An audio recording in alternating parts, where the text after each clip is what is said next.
با عرض سلام، خسته نباشید خدمت تمامی عزیزان.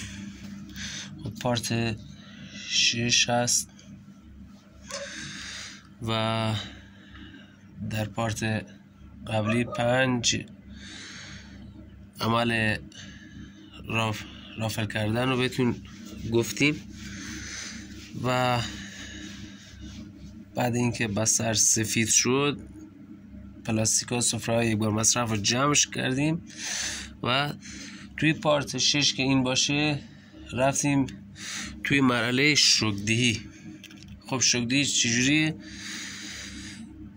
دمای داخل کمپوست باید بیاد به 15، یعنی از 25 بیاد به 15 باید سرد بشه محیط و یه روز دو روزی باید دما 15 باشه. دوباره مجددا روزی 2 درجه دما رو بالا میبریم و دمای داخل کمپوست باید برسه به 20 نهایت 21 و ما این کار انجام دادیم که دارین میبینید بستر ما کامل سفید شده.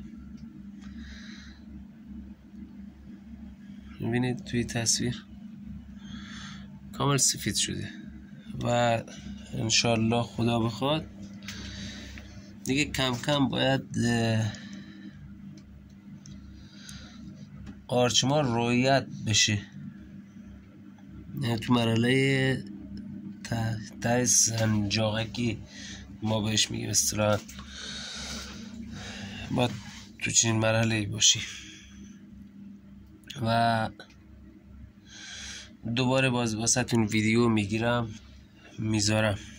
حالا کسی سوالی بازم داشت میتونه بپرسه و اینم طبقه پایینم بهتون نشون بدم. حالا یه خورده تاریک تره دیده نمیشه ولی خب دارین میبینید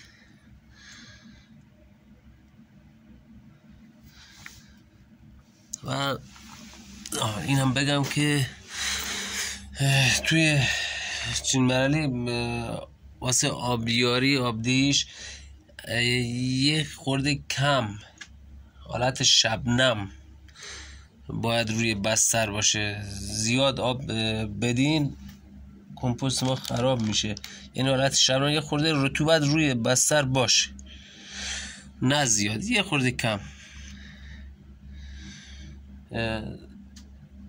زیاد آب بدیم خراب میشه و دارین میبینید.